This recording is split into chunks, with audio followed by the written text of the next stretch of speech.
하나님 말씀 창세기 41장 46절부터 57절까지 말씀 한 절씩 나눠서 읽고 그리고 57절 말씀은 함께 큰 목소리로 읽겠습니다. 요셉이 애국 왕 바로 앞에 설 때에 30세라. 그가 바로 앞을 떠나 애국 온 땅을 순찰하니 요셉이 애국 땅에 있는 그 7년 국물을 거두어 각 성에 저장하되 각 성읍 주위에 밭의 곡물을 그 성읍 중에 쌓아두네. 쌓아둔 거치들이 바다 모래같이 심하게 많아 제 위를 맺혔으니 그 수가 한이 없음이었다. 흉년이 들기 전에 요셉에게 두 아들이 나되 곧 온의 제사장 보디베라의 딸 아스낫이 그에게서 낳은지라. 요셉이 그의 사장을 그냥 준다스라고 하시니 하나님이 내게 내 아버지의 공지의 일을 영접하게 하셨다. 차남의 이름은 에브라임이라 하였으니 하나님이 나를 내가 수고한 땅에서 번성하게 하셨다 함이었더라. 애국 땅에 7배 흉년이 그치고 요셉의 말과 같이 7배 흉년이 들기 시작하매 각국에는 기근이 있으나 애국 온 땅에는 먹을 것이 있더니 애국 온 땅이 굶주림에 백성이 바로에게 부르짖어 병주를 구하는지라. 바로가 애국 모든 백성에게 이르되 요셉에게 가서 그가 우리에게 이르는 대로 하라 하니라. 온 지면에 기근이 있음에 요셉이 모든 창고를 열고 애국 백성에게 팔세 애국 땅에 기근이 심하며 각국 백성도 양식을 사려고 애국으로 들어와 요셉에게 이르렀으니 기근이 온 세상에 심함이었더라. 아멘. 재밌습니까? 네. 어린이주의니까 특별히 원래 이게 뭐지? 요술봉. 요술봉도 들라고 했는데 요술봉 들고 있기로 불편해요. 이건 끝나고 나서는 우리 도희 줄게 도희. 자, 오늘 어린이 주일이죠. 그래서 오늘 어린이 성도님들, 우리 어린이 성도 여러분들과 함께 나누고 싶은 말씀을 준비를 했어요. 오늘 함께 나누는 이 말씀을 통해서 우리 어린이 성도 여러분의 믿음이 한층 좀 단단해지고 또 하나님 안에서 더 큰 그릇으로 자라게 되기를 바랍니다. 그리고 선물도 좀 준비가 되어 있으니까 기대하는 마음을 가지고 여러분 예배에 좀 집중해 주세요. 자, 여러분 혹시 여러분의 형이나 누나 혹은 언니나 동생의 잘못을 부모님에게 이렇게 일러바친 적 있어요? 저요. 네, 빗발치죠. 제보 빗발치죠. 아마 있을 거예요. 그리고 저도 매일 그런 제보를 받고 있기 때문에 잘 알고 있습니다. 부모님에게 이르는 입장도 모르는 바는 아니지만 동생이 내 잘못을 부모님께 일러서 그 내 잘못이 드러나게 되면 어떤 마음이 들까? 어떤 생각이 들까요? 아무리 동생이지만 아무리 내 형제지만 내 잘못을 일러서 내가 혼나게 되면 아마 굉장히 얄밉고 아마 너무너무 밉고 짜증이 날 거예요. 여기까지는 우리 안에서 매일매일 빈번하게 일어나는 일이었다면 지금부터는 지금 직접 겪지 않았더라도 상상을 좀 하면서 생각을 해보면 좀 좋을 것 같아요. 만약에 형제들 중에 엄마 아빠의 사랑을 독차지하고 있는 동생이나 형이 있다라고 생각을 한번 해보세요. 아마 그런 형제가 있으면 또 이렇게 시샘이 나고 얄밉고 그럴 것 같아요. 근데 여러분 엄마 아빠의 사랑을 독차지하는 형제나 자매가 매일같이 내 잘못을 꼬치꼬치 부모님께 일러 바친다라고 하면 어떨까요? 딱 얘다. 와, 네. 생각만 해도 열받지 않겠습니까? 그죠? 무지무지 화가 나겠죠. 그래서 아마 같이 놀기도 싫고 얘기하기도 싫을 텐데 지금 이론이 그렇다라고 하는 우리 집의 형 누나는 그래도 마음씨가 좀 좋은가 봐요. 그렇게 얄밉고 해도 매일 같이 놀아주는 거 보면 아마 조금만 잘못해도 부모님께 일러 바칠 게 뻔하고 그럼 나만 혼나니까 아마 같이 안 놀고 따돌리고 막 이러지 않을까 그런 생각도 해봐요. 우리가 작년에 노아의 두 아들 이야기를 하면서 잘못을 덮어주는 것, 다른 사람의 부끄러움을 가려주는 일이 바로 우리 그리스도인들이 해야 할 일들이다라고 배웠었죠. 왜냐하면 하나님께서 우리 죄를 용서하시는 것이 바로 우리의 죄를 덮어주는 일, 부끄러움을 가려주는 일이기 때문에 우리가 그렇게 해야 된다. 굳이 신앙적인 이야기가 아니더라도 다른 사람의 잘못을 덮어주고 다른 사람의 부끄러움을 가려주는 사람이 있다라고 한다면 아마 그 사람은 어딜 가나 환영을 받는 사람이 되지 않을까 싶어요. 하지만 남의 잘못과 그 사람의 부끄러운 모습을 굳이 들추어내는 사람들은 그 누구에게도 아마 환영받기가 힘들겠죠. 그런 차원에서 요셉은 참 환영받기 어려운 소년이었어요. 그는 야곱의 11명의 아들 중에 맨 막내로 태어났습니다. 그런데 늦둥이로 태어나서 아버지의 사랑을 독차지하면서 자랐어요. 지금으로부터 적어도 3,600년, 700년 전으로 우리가 예상을 하는데 그 옛날로 거슬러 올라가 보면 옛날 사람들은 대부분 특히 고대 근동지방에 있던 사람들은 포대기 같은 이렇게 통으로 된 옷에 머리, 그 다음에 팔, 그 다음에 밑에 이렇게 뚫려져 있는 포대기 같은 옷을 이렇게 뒤집어 쓰고 살았던 시절이었었어요.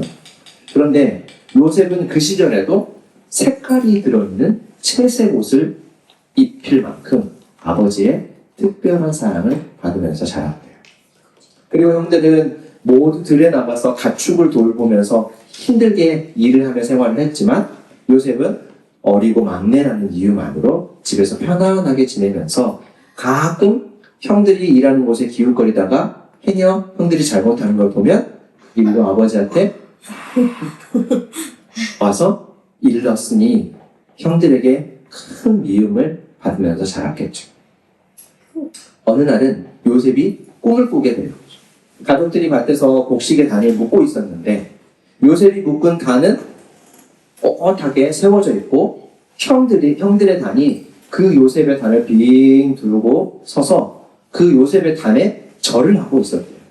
그리고 얼마 후에 요셉은 비슷한 꿈을 한 번 더 꾸게 돼요. 하늘에 해와 달과 11개의 별이 요셉에게 절을 하는 꿈을 꾸게 됩니다. 우리는 흔히 이런 꿈을 꾸고 나면 예지몽. 네, 저도 사실 그런 생각을 하기는 했지만 차마 개꿈 이렇게는 말을 할 수가 없었는데 진짜 쓸데없는 꿈이다. 정말 개꿈이다. 이러면서 금세 아마 잊어버렸을 테지만 웬일인지 요셉은 꿈을 생생하게 기억하고 있었고 형들과 부모님에게 이 꿈에 대해서 자세하게 설명해요. 그 순간 어땠을까? 일단 철없는 요셉은 마치 아무것도 모른다는 듯 초롱초롱한 눈을 깜빡깜빡이면서 이 이야기를 술술 했지만 형들과 부모님은 그 이야기를 들으면서 뭔 소리 하는 거야? 점점 화가 치밀어 올랐겠죠. 특히 형들은 동생의 꿈 얘기를 듣는 동안 아마 얼굴이 울그락푸르락 하면서 이를 바득바득 갈았을지 몰라요. 왜냐하면 형들의 단과 11개의 별, 해와 달이 요셉에게 다 절을 했다. 이 얘기를 하고 있으니 동생이 얼마나 얄밉겠어요. 야, 진짜로 우리가 너한테 절하겠냐? 아, 저거 어떡하지 저거? 이런 생각을 하고 있었겠죠. 하지만 그저 늦둥이 막내 동생이 하는 철없는 행동이라고 치부하기 어려운 것이 요셉이 형들에게 꿈 얘기를 하기 위해 형들을 부르는데 형들을 어떻게 불렀냐면 성경에 보면 형들은 여기 와서 내 이야기를 들으라 이렇게 명령적으로 써놨어요. 진짜 마치 자신보다 아랫사람에게 명령하듯이 말을 했던 거예요. 요셉은 꿈을 꾼 후에 예사롭지 않은 자신의 꿈이 이루어지면 형들은 물론이고 부모님들도 자신에게 절을 하는 자기가 높은 자리에 올라갈 것이라고 생각했던 거예요. 그리고 이미 자기는 아무 일도 일어나지 않은 상황에서 이미 자기는 높은 사람이 되어서 거들먹거리는 모습이었던 거죠. 그러니까 이런 요셉의 모습을 보면 얼마나 불편했겠어요. 그죠? 형들도 그랬습니다. 아마 동생이라고도 부르기 싫었을 거예요. 요셉의 꿈 이야기를 들은 형들은 어딘가에 모여서 신나게 동생을 욕하고 있었겠죠. 충분히 이해가 돼요. 그러던 어느 날 형들이 들에서 양을 돌보고 있을 때 아버지 야곱이 요셉을 형들에게 보내게 됩니다. 형들이 잘하고 있는지 살펴보고 오라 라고 하는 거였는데 뭔가 불길한 예감이 좀 드는 것 같아요. 형들이 들에서 일을 하다가 문득 고개를 들어보니 저 멀리서 동생 요셉이 다가오는 것이 보였어요. 형들은 동생에게 복수를 해야겠다라는 생각을 했고 음모를 꾸미게 됩니다. 형들은 동생의 꿈과 그 꿈 이후에 동생의 태도가 무덜도 마음에 들지 않았던 모양이에요. 당연하죠. 근데 동생을 보면서 조롱 섞인 말투로 뭐라고 얘기하냐면 저기 봐라 저기 꿈꾸는 녀석이 이쪽으로 오고 있다. 동생을 죽여서 구덩이에 던지고 아버지에게는 맹수에게 당했다라고 말하자고 계획을 세우고 있었어요.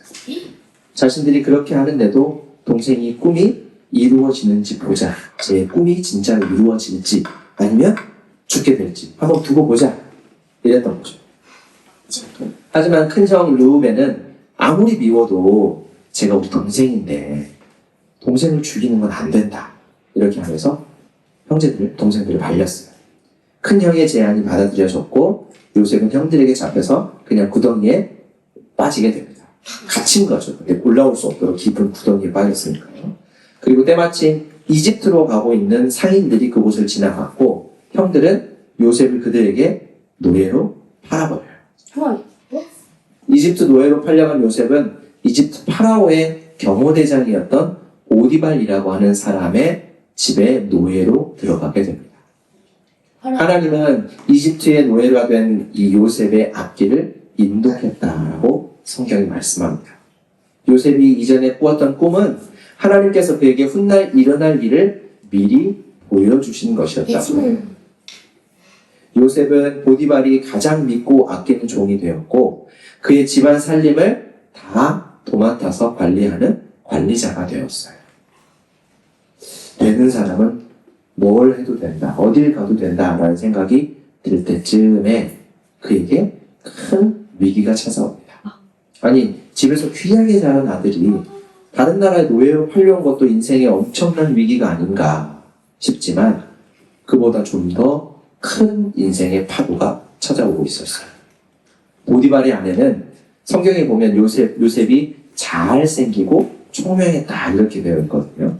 그래서 보디발의 아내는 잘생기고 총명한 요셉이 마음에 쏙 들었었나 봐요. 그래서 그를 유혹합니다. 하지만 요셉은 자신을 믿어준 주인에 대한 충성심과 하나님 앞에서 절대로 부끄러운 일을 하지 않아야겠다라는 생각으로 안주인의 유혹을 과감하게 물리쳤어요.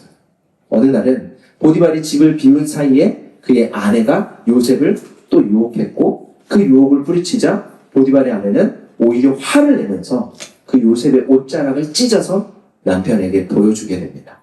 그리고 요셉이 당신이 그렇게도 믿고 모든 것을 맡긴 이 요셉이 나를 해하려고 나를 겁탈하려고 이렇게 나에게 들어왔다가 내가 옷을 붙잡고 놓아주지 않자 옷이 찢어지는 것도 모르고 도망쳐 나갔습니다. 소리를 질렀더니 그가 무서워서 도망쳐 나갔습니다. 이렇게 얘기를 한 거예요. 요셉은 이 일로 누명을 쓰고 감옥에 가게 되죠. 그런데 이상한 일은 이렇게 험한 꼴을 당하는 요셉과 하나님이 함께 하셨다라고 성경은 얘기한다는 거예요. 자, 보세요. 창세기 39장 21절부터 23절 말씀인데요. 주님께서 그와 함께 계시면서 돌보아 주시고 그를 한결같이 사랑하셔서 간수장의 눈에 들게 하셨다. 간수장은 감옥 안에 있는 죄수를 모두 요셉에게 맡기고 감옥 안에서 일어나는 온갖 일을 요셉이 혼자 처리하게 하였다. 간수장은 요셉에게 모든 일을 맡기고 아무것도 간섭하지 않았다. 그렇게 된 것은 주님께서 요셉과 함께 계시기 때문이며 주님께서 요셉을 돌보셔서 그가 하는 일은 무엇이나 다 잘되게 해주셨기 때문이다. 근데 여러분, 하나님께서 한결같이 사랑하시고 함께 계셨다라고 하는 말, 그가 하는 일이 하는 일마다 다 잘되게 하셨다라는 말, 예전 표현으로는 성경에 그가 형통했다 이렇게 되어 있는데 좀 상황이 안 맞는 말 아닌가요? 요셉은 지금 형들의 손에 노예로 팔려가고 가까스로 주인의 눈에 잘 보여서 상황이 조금 나아지는가 싶더니만 주인의 아내의 거짓말 때문에 누명을 쓰고 이제는 감옥에 갇히게 되었으니 어떻게 잘 되고 있는 건가요? 갈수록 잘못되고 있는 거 아닌가요? 그런데 반대로 요셉이 하는 일마다 뜻대로 잘 안 되었다라거나 인생이 꼬였다라고 말하지 않고 성경은 하나님께서 요셉과 함께 계시기 때문에 그가 하는 일마다 잘 되고 있었다라고 말하는 거예요. 아마 이 말을 요셉이 들었으면 가슴이 답답해서 아마 속이 터졌을 거예요. 하나님, 도대체 제 꼴을 보고도 지금 하나님 그런 말씀을 하실 수 있습니까? 진짜 하나님이 내 앞에, 옆에, 뒤에 계시면서 나를 보호하고 계시면, 돌보시고 계시면 내 인생이 이렇게 되겠습니까? 하나님께 그런 말을 했겠죠. 요즘 그렇게 보디발의 감옥에 갇히게 됐어요. 그런데 그곳은 이집트의 황제, 파라오의 신하들이 잘못하면 갇히게 되는 그런 좀 특별한 감옥이었어요. 왕의 신하들이 갇히는 좀 특별한 감옥이요. 하지만 특별해도 감옥은 감옥이죠. 호텔처럼 뭐 좋은 시설을 갖추고 그 사람을 모시고 있는 게 아니니까요. 요셉의 인생의 가장 큰 시련이 아마 아니었을까. 어쩌면 아무런 희망도 없는 것처럼 매일 하루하루를 꾸역꾸역 살아냈을지 몰라요. 그러던 어느 날에 요셉이 갇힌 감옥에 파라오의 최측근 신하 2명이 잘못을 저지르고 들어오게 됩니다. 한 명은 파라오에게 음식을 올리는 사람이었고 또 한 명은 파라오에게 술을 올리는 사람이었어요. 감옥의 관수장은 요셉에게 그 두 사람의 시중을 들게 했었어요. 어쩌면 이런 일이 바로 하나님의 인도하심이 아닐까라고 말할 수도 있을 것 같아요. 요셉이 하루는 두 사람의 얼굴을 보니 그 얼굴에 걱정이 가득한 거예요. 그래서 말을 건넵니다. 아니 선생님, 안색이 안 좋아 보이시는데 무슨 안 좋은 일이라도 있으십니까? 왕의 신하가 감옥에 온 것보다 더 안 좋은 일이 뭐 있겠습니까? 왕궁에서 언제나 왕 옆에서 있다가 편안하게 있다가 지금 감옥에 왔는데 그 사람들도 요셉 자신과 비슷한 처지라고 생각을 하면서 아마 이렇게 걱정을 했던 모양이에요. 얘기를 들어보니 하필 이 두 사람이 간밤에 범상치 않은 꿈을 꾸었던 겁니다. 그런데 여러분, 요셉이 누굽니까? 이상한 꿈을 꾸고 그 꿈을 형들과 부모님께 말하며 거들먹거리다가 지금 여기까지 온 사람 아니겠어요? 그렇죠? 결국에 거기서부터 요셉의 인생이 꼬이기 시작했었는데 그 발단이 뭐였어요? 꿈이었죠, 꿈. 하나님은 요셉에게 지혜를 주셔서 두 신하의 꿈을 잘 해석하게 해주었고 그리고 해석해준 그 꿈대로 일이 이루어졌어요. 문득 요셉이 하는 일마다 잘 되게 하신다라는 말씀이 이제서야 조금 동의가 되는 대목이죠. 두 신하 중에 파라오에게 술을 올리던 신하는 정말 요셉의 말대로 복직이 되어서 왕궁으로 되돌아갔습니다. 요셉은 이 꿈을 해석해주면서 선생님, 꼭 잘 되면 나를 잊지 마시고 저의 억울함을 좀 풀어주십시오. 저 진짜 감옥 올 사람 아니에요. 저 정말 이렇게 잘못하지 않았어요. 라고 부탁을 했었어요. 그런데 어찌된 일인지 복직이 된 신하는 요셉을 까맣게 잊어버리고 기억하지 못했어요. 그로부터 꼬박 2년이 지나서 이집트의 왕궁이 발칵 뒤집히는 사건이 터집니다. 무슨 일이냐면 이집트의 왕 파라오가 꿈을 꾸었는데 그 내용이 심상치 않았던 거예요. 이집트에는 나일이라고 하는 큰 강이 있습니다. 그렇죠. 온통 사막으로 둘러싸인 땅에서 나일강은 생명줄과도 같은 아주 소중한 자원이에요. 그런데 그 나일강에 파라오가 이렇게 우두커니 서서 바라보니까 잘생기고 포동포동하게 살이 찐 암소 7마리가 강에서 이렇게 올라와서 풀을 뜯고 있는 광경을 본 거예요. 그리고 그 뒤를 이어서 아주 흉측하고 깡 마른 아주 야윈 뼈밖에 없는 암소 7마리가 강에서 이렇게 올라오더니 먼저 올라온 소들 옆에 서 있다가 그 흉측한 소들이 살찐 소들을 다 잡아먹어버리는 꿈이었어요. 파라오는 또 다시 꿈을 꾸었는데 토실토실하고 잘 여문 이삭 7개가 한 줄기에서 이렇게 올라왔습니다. 뒤를 이어 또 다른 이삭 7개가 땅에서 피어오르는데 뜨거운 사막의 열풍을 맞고 자라서 그런지 시들시들한 거였어요. 금방이라도 말라 비틀어져 죽을 것 같은 그런 이삭이었죠. 근데 그 시들거리는 이삭이 토실토실한 이삭을 확 삼키는 꿈을 꾸게 됩니다. 꿈이잖아요, 꿈. 왕이 소중한 국가의 강을 배경으로 불길한 꿈을 연달아 꾸고 나면서 온 나라가 들썩들썩하기 시작했던 거예요. 왕의 꿈을 해석할 사람을 왕은 찾기 시작했죠. 그러자 한 사람의 머리에 문득 신통한 사람이 떠오르게 되었는데 그는 바로 보디발의 감옥에 갇혔다가 누명을 벗고 풀려난 왕의 술 맡은 사람, 술 맡은 관리였어요. 2년 동안 이상하리만치 까맣게 잊어버렸던 요셉이 지금 이 순간에 이 타이밍에 그 술 맡은 관원의 머리에 떠오르게 된 겁니다. 모두가 어렵지 않게 아마 예상할 수 있듯이 요셉은 파라오의 꿈을 잘 해석해 주었습니다. 이 두 꿈은 모두 한 가지 뜻을 가지고 있는데 이집트 전역에 7년 동안 역사상 유례가 없는 풍년이 있을 것이고 곧이어서 7년 동안 앞선 풍년을 기억조차 하지 못할 정도로 극심한 흉년, 기근이 찾아올 것이다 라고 하는 해석이었습니다. 그리고 요셉의 이 꿈 해석은 하나님께서 파라오에게 미리 알려주신 것을 해석한 일이었다라고 성경은 우리에게 슬쩍 얘기해 줍니다. 하나님께서 이집트의 많은 사람들과 주변국의 많은 사람들을 살리기 위해서 미리 알게 하신 일이었던 거죠.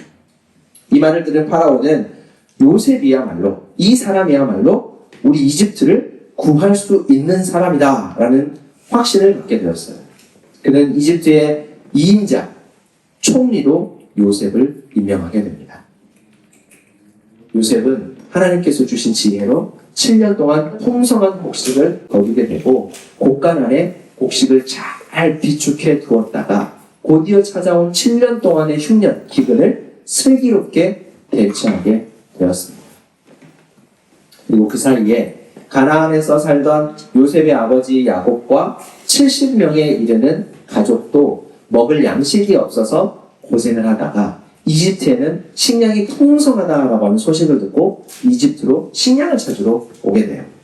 식량을 찾아 이집트에 온 형들을 보면서 요셉은 깜짝 놀라게 됩니다. 그래서 어떻게 했을까요? 형! 어떻게 했을까요? 오빠요? 나를 노예로 팔아던진 이 형놈들 옳다구나. 원수는 외나무 다리에서 만난다더니 다 잘됐다. 식량커녕 오늘 너희들 제사 날이다 이놈들아. 이런 생각하지 않았을까요? 나를 노예로 팔아먹은 형들, 죽이려다가 노예로 팔아버렸던 형들을 보면 어떤 생각이 들었겠어요? 화가 많이 나지 않았을까요? 아마 저는 그랬을 것 같아요. 그리고 아버지의 품에서 형들의 잘못을 일러바쳤던 예전의 요셉이라면, 꿈을 꾸고 거들먹거리던 예전의 요셉이라면 아마 분명히 그랬을 텐데, 그간 인생의 여러 어려움을 겪고 때마다 하나님의 인도하심과 돌보심을 경험했던 요셉은 이미 많이 자라 있었어요. 형들을 만난 요셉은 형들에게 이렇게 말합니다. 우리 창세기 45장 1절부터 5절 말씀 같이 한번 읽어볼게요. 요셉은 복받치는 감정을 억누르지 못하고 자기의 모든 시종들 앞에서 그만 모두를 물러가라고 소리쳤다. 주위 사람들을 물러가게 하고 요셉은 드디어 자기가 누구인지를 형제들에게 밝히고 나서 한참 동안 울었다. 그 울음소리가 어찌나 크던지 밖으로 물러난 이집트 사람들에게도 들리고 바로의 궁에도 들렸다. 내가 요셉입니다. 아버지께서 아직 살아 계시다고요? 요셉이 형제들에게 이렇게 말하였으나 놀란 형제들은 어리둥절하여 요셉 앞에서 입이 얼어붙고 말았다. 이리 가까이 오십시오 하고 요셉이 형제들에게 말하니 그제야 그들이 요셉 앞으로 다가왔다. 내가 형님들이 이집트로 팔아넘긴 그 아우입니다. 그러나 이제는 걱정하지 마십시오. 자책하지도 마십시오. 형님들이 나를 이곳에 팔아넘기긴 하였습니다만 그것은 하나님이 형님들보다 앞서서 나를 여기에 보내셔서 우리의 목숨을 살려주시려고 그렇게 하신 것입니다.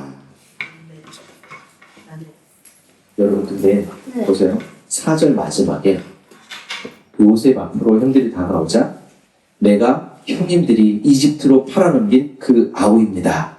이렇게 얘기했을 때 형들이 어땠을까요? 뭔 소리야? 이렇게. 그죠? 처음에는 무슨 소리야? 네가 요셉이야? 진짜 요셉이야? 이렇게 생각했겠지만 그 뒤에 바로 찾아오는 생각이 뭐였을까요? 얘 맞구나. 죽었다 이제. 그런 생각 하지 않았겠어요? 야 이제 오늘 우리 다 죽었다. 그런 생각했겠죠.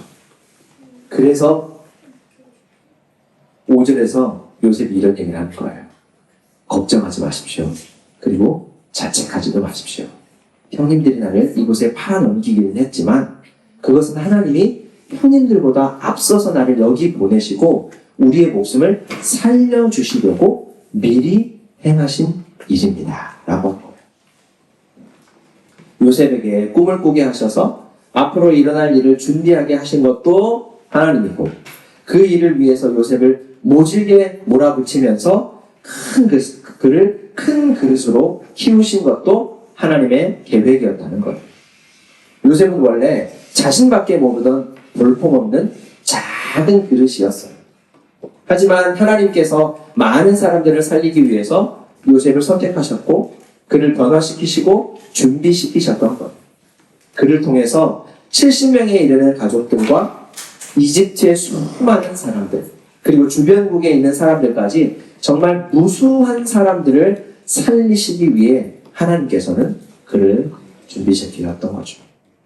오늘 우리가 읽은 창세기 41장 56절, 57절 우리 같이 한번 볼게요. 온 땅에 기근이 들었으므로 요셉은 모든 창고를 열어서 이집트 사람들에게 곡식을 팔았다. 이집트 땅 모든 곳에 기근이 심하게 들었다.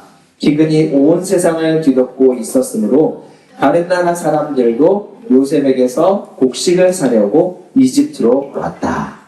자기밖에 모르던 요셉에게 이집트 백성들뿐만 아니라 다른 여러 나라 사람들이 이집트의 나라 살림을 맡고 있는 그 요셉을 찾아왔던 거예요.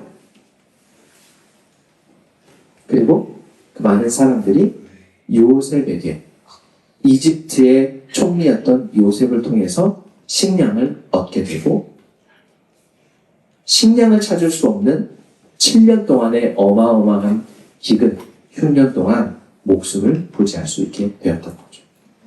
자, 사랑하는 성도 여러분, 특별히 오늘 어린이 주일을 맞아서 마음껏 축복하고 싶은 우리 어린이 성도 여러분, 우리가 비록 아직은 어리고 작지만 그래서 잘 할 줄 아는 것도 없어 보일지라도 하나님은 여러분을 요셉처럼 사용하시기를 원하십니다. 작고 연약한 우리지만 많은 사람들을 살리는 사람으로 자라게 하실 거예요. 우리를 통해 하나님의 나라를 이 땅에 이루어 가시는 겁니다. 때로 힘들고 어려움이 닥칠 때에도 언제나 우리와 함께 계시고 하나님의 계획을 한치의 오차도 없이 이루어 가시는 우리 하나님을 믿고 의지하시기를 바래요. 우리 하나님께서 우리 사랑하는 어린이 성도 여러분과 우리 바라는 교회의 모든 성도 여러분을 사람을 살리는 일에 귀하게 사용하시기를 바랍니다. 그 모든 순간에 하나님의 인도하심을 잊지 않는 어린이 성도 여러분과 우리 모두가 되시기를 주님의 이름으로 축원합니다. 사랑과 은혜가 풍성하신 하나님 우리 아버지, 요셉의 삶을 통해 하나님의 은혜와 사랑을 배우게 하시니 감사합니다. 보잘것없고 누구에게도 환영받지 못하던 얄미운 천덕꾸러기 요셉이 하나님의 인도하심에 따라 많은 사람을 살리는 큰 그릇으로 자라게 하신 일을 보면서 우리도 하나님을 믿고 의지하며 우리의 삶을 하나님 앞에 맡겨드립니다. 우리를 통해 하나님의 선한 일들을 이루어 주옵소서. 특별히 어린이 주일을 맞아 하나님을 바라는 우리 자녀들을 기억해 주시고 요셉처럼 하나님의 손에 붙들려 큰 그릇으로 자라게 하여 주옵소서. 나와 우리를 넘어서 이웃과 많은 사람들을 살리고 이롭게 하는 귀한 미래의 일꾼들이 되도록 인도하여 주옵소서. 때로 힘들고 어려움이 찾아오더라도 믿음 잃지 않고 굳게 지키시고 우리 하나님께서 우리 사랑하는 자녀들을 인도하여 주옵소서. 예수님의 이름으로 기도합니다.